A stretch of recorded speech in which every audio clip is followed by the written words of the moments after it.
Welcome to Dark Knight Films Reviews and another Versus Night. Tonight, I will be comparing Batman, the 1943 15-chapter serial, versus Superman, the 1948 15-chapter serial. So, let's get started on this one with the leads. Batman stars Lewis Wilson and Douglas Croft. Superman stars Kirk Alyn and Noel Neill. Now, with Batman, you have Lewis Wilson playing Bruce Wayne / Batman. And as the millionaire Bruce Wayne, wearing his fancy business suits and roaming around his mansion, Lewis Wilson does not look bad in the role. It is when he takes on the mantle of the Batman that it kind of runs into an issue in this serial. And it's not because of the look of Batman. Most people would look at this 1943 film now and think that this outfit is horrible. But it is historically accurate for the time period that this came out. In the comics, Batman did look like this. This is what his costume looked like. So the costume design was pretty good for this version of Batman. The problem is Lewis Wilson in that Batsuit does not look physically fit enough to be Batman. Like I said, he looks fine in the business suits as Bruce Wayne, but once he is in the Batsuit, he looks very off because of his build and his stunt double that you see throughout the film serial. He does the same, he is built just like him. He's not built like the muscular tone of what Batman is in the comics and what he was at this time period too. Like I said, the costume is fine. If the actor had been a well-built actor wearing this suit, he would have looked accurate to the comics. Douglas Croft as Dick Grayson / Robin. I think he was a little bit too old to be playing Dick Grayson. Robin. This should have been like a 15, 16-year-old, and Douglas Croft looked like he was about in his 20s playing this role, and it just doesn't work. It especially doesn't work when his stunt double comes in, because his stunt double looks older than even Douglas Croft does.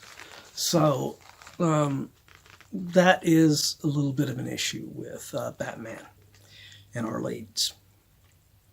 Superman, on the other hand, Kirk Alyn plays Clark Kent / Superman, and he is very physically fit. So he looks good whether he's Clark or whether he's Superman. And the Superman costume is very comic book accurate. It looks great. So both of these films did a good job recreating the costumes for the character. But I think Superman did better casting by casting a really physically fit actor with Kirk Alyn in there. The only problem I have with Kirk Alyn throughout this whole serial is those little moments where he will start using his super sight abilities or any of that. And he doesn't look like he's using abilities or focusing, like this. He's got big eyes, like he's hypnotizing, and it just looks so awkward because he looks like a, 30s or 40s or 50s hypnosis villain, with those eyes all wide, you'd be expecting him to say at any moment, to Lois Lane, look into my eyes, Lois. So, those scenes when he does those big wide eyes is very awkward. But other than that, I think his performance as Superman is very well done. And I like the way he distinguishes between Clark and Superman. He does a really good job of doing that. His co-lead, Noelle Neal, playing Lois Lane, is really good as Lois. She looks very similar to what the character was in the comics at this time period and everything.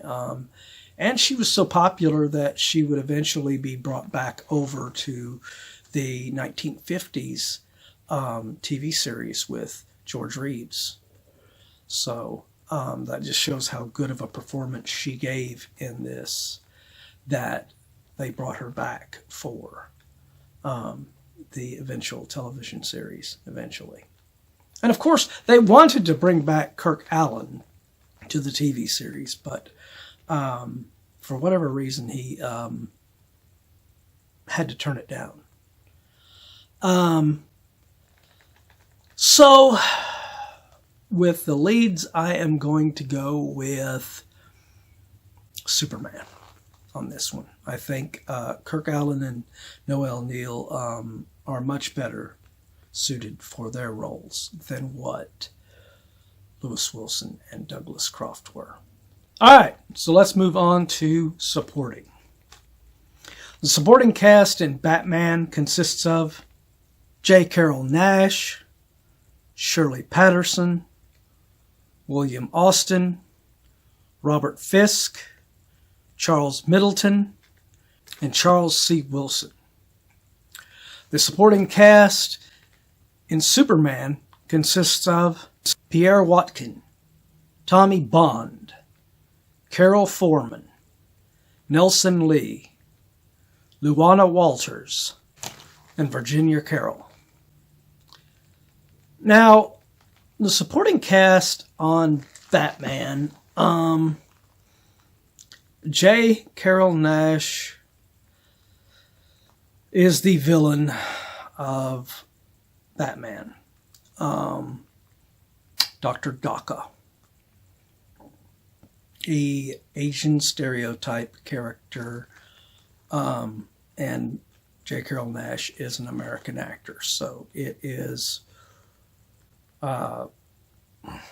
really a sign of the times when you have that going on in here, and his performance is just so off the wall and so stereotype that it kind of hurts his performance. J. Carrol Naish is a great actor and could have been a really great villain in this, but this Dr. Daka character is not a character from the Batman comics at all.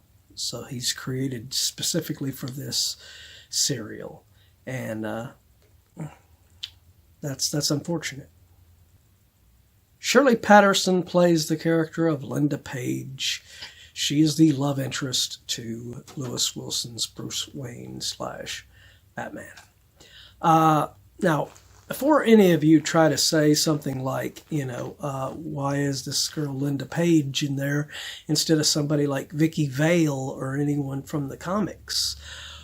Well, Vicky Vale did not make her debut in the comics until 1948. And at this time, Linda Page was a character that was a love interest to Bruce Wayne in the comics. So this is comic accurate with her character being in this. And Shirley plays her really well. She does a really good job in this role. I think she's very likable, a very beautiful woman playing this character. So it makes, it believable that, this billionaire playboy would, have her as his main girlfriend and everything. So, it makes sense, So she's really good in her role. William Austin plays the character of Alfred. Yes, Alfred does appear in this directly from the comics, so they got that right. And it was because of this serial that Alfred started looking like he does in the comics today. At the time before this serial came out, Alfred was a more portly, chubby butler character. And after this serial came out, he was rewritten in the comics to look more like the more thin, mustached character of what William Austin was playing as Alfred in this serial. Charles Middleton makes an appearance in here, ironically playing a fairly good guy. He's not really a villain in here, which is unusual for Charles Middleton because Charles Middleton is normally playing villains. He is famous for playing Ming the Merciless in the Buster Crabbe Flash Gordon serials. So, seeing him playing this kind of good guy, not really a villain, was something different. Charles C. Wilson plays a character who's just a police captain. So unfortunately there is no Commissioner Gordon in this version of Batman. When Batman debuted, the character of Commissioner Gordon was there right alongside Batman. So there was no reason why they shouldn't have had Commissioner Gordon in here instead of this weird, just random police captain in here that wasn't in the comics. On the other side of the spectrum, in Superman, we have Pierre Watkin is playing Perry White, and he does a very good job playing that character. Perfect representation of what the character was in the comics transferred over to the screen. Tommy Bond plays Jimmy Olsen, and he is a little bit tougher than what the Jimmy Olsen in the comics is. He's portrayed as more of a wannabe tough guy, trying to protect Lois and trying to be a tough guy character, which Jimmy was never like that in the comics. But his performance is okay in this. He doesn't do too bad. Carol Foreman plays the villain of Superman, titled only Spider Lady, which is not a character that appeared in the comics. She's not a villain in Superman for real. So just like J. Carrol Nash's Dr. Daka in Batman, this Spider Lady character is not a character. This is a character that was made specifically for this serial, and that's unfortunate because at the time, Lex Luthor was in the comics, so there was no reason not to have him as your main villain against Superman in this. But all the other characters are fully represented in this. You have Jor-El. You have Laura, Jor-El's wife. You have the Kents, Martha, and of course they changed her husband's name to Ebb for whatever reason. But all the characters are represented in Superman. Very, very well done translating the characters from the comics to the big screen for this serial. So just on that respect alone, I think I'm going to give this one to Superman as well. Because, you know, other than having Linda Page and Alfred in there as characters, you know, not having Commissioner Gordon represented and other characters at the time, possible villains and everything in Batman, you know, really hurts it. At least with Superman, it does have his real parents on Krypton and his adoptive parents, and plus everyone that is in Metropolis is represented in this serial. So very well done there. All right, now let's move on to story. And while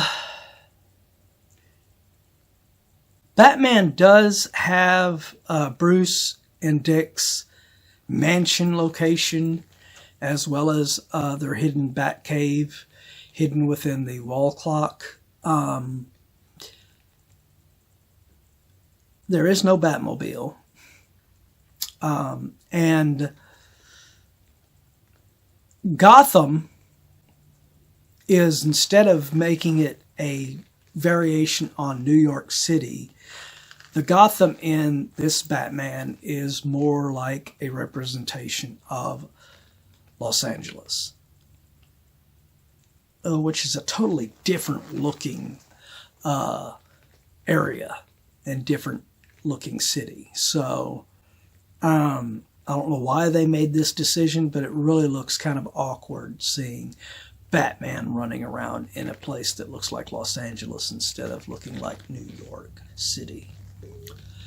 So, and then of course, you know, the story with the stereotype Asian villain played by J. Carrol Naish, instead of just having a really cool Batman villain such as either the Joker or the Penguin, the Riddler, any villain from the Batman comics would have been good to have in this.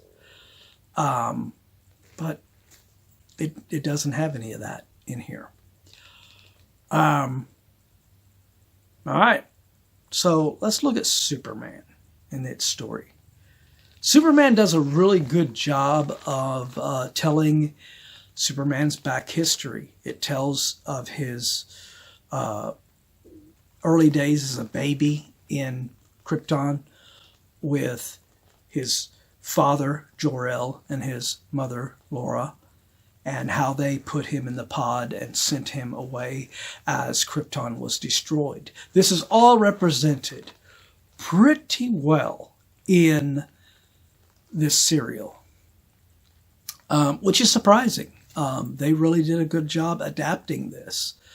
And then when he arrives at Earth, when his little pod crash lands on Earth, it is the Kents who find him and raise him as their own, leading up to him eventually moving to Metropolis. And again, it's represented really well, having Perry White as his boss in Metropolis at the Daily Planet, and having Lois Lane as one of his fellow reporters alongside of him, and cameraman Jimmy Olsen helping him out and everything as Clark.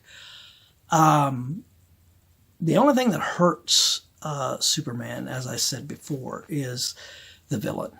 The Spider Lady is a very weak villain. Carol Foreman is not as accomplished as an actor as what J. Carrol Naish is. Even though he's an Asian stereotype in Batman, the character is kind of well played because J. Carrol Naish is just that good of an actor. Very charismatic actor, even when he's, playing this Asian stereotype. Whereas Carol Foreman's Spider Lady is a forgettable, weak villain that is really, there's no threat to Superman from this character at any point in this serial, which defeats the purpose of having an overarching villain in this. So I'm gonna give this point to Superman as well. So let's move on to our final category, even though it's already looking like Superman's won. So let's move on to the action, because that is what people come to a serial for, is for the action scenes. Batman's villains that he is fighting, that Dr. Daka is sending after him, are basically just typical thugs and henchmen characters. And the overall fight sequences between Batman and Robin against these thugs and henchmen, it's not much different than what you would see in any other movie serial of this time period. So it really does make Batman a bit more generic, unfortunately. Whereas Superman, Superman's flying abilities are, although a different take on it, and today it could be looked at as weird. At the time, you have to look at 1948. This was probably an amazing bit of cinema, the way that they went about making him fly, where you would go from live action Kirk Allen going and running up, and then you would see an animated version of him flying through the sky. And they even had some really cool moments in here where when he's coming down for a landing as the cartoon character version, he suddenly just becomes the real Kirk Allen. And it is pretty well done for the time period. And it's something that it took a lot of ingenuity at the time that you have to give them credit for this serial. In the same way with any of his bad guys that the Spider Lady is sending after him. They are no match for him because he is a bulletproof Superman. There is no big fight sequences where you get him struggling with people like in most other serials, as I said, with Batman. He usually, the person will try to hit him. He will no sell it, and then he will grab them and then knock them out real quick. And same way with when they shoot at him. They use the animation thing where they make the bullets look like they're bouncing off of him. And it is very ingenious at the time period to be able to go in this route. And it really does make Superman one of the more unique serials of the time, very similar to the previous serial of Captain Marvel.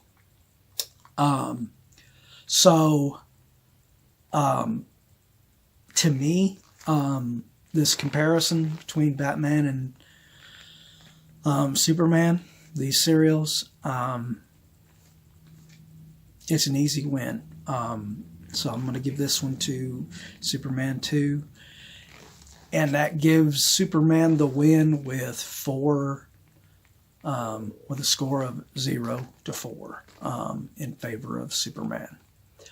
So, this one was no challenge at all. Batman stood no chance, unfortunately. What did you think of today's versus night? Were you surprised that I went this far back in time to do something like this, especially not doing a feature film, but doing an actual 15-chapter serial comparisons between two of the more popular superhero comics? Were you surprised by this? And did you enjoy this? Let me know in those comments down below if you were shocked by this, and let me know whether you think that I'm wrong, if you have seen these serials, and whether you think Batman, for whatever reason, might be better than Superman after all. And as usual, if you enjoyed this versus night, do not forget to like, share, and subscribe. And don't forget to click that bell icon so you can be notified about future videos just like this one. And while you're by the subscribe button, click that join button and become a Dark Knight fan. Well, that's the end of another versus night. If you missed last week's versus night, check out the link up in here. Or if you've missed any of the other versus nights, check out our playlist and see anything that you have missed.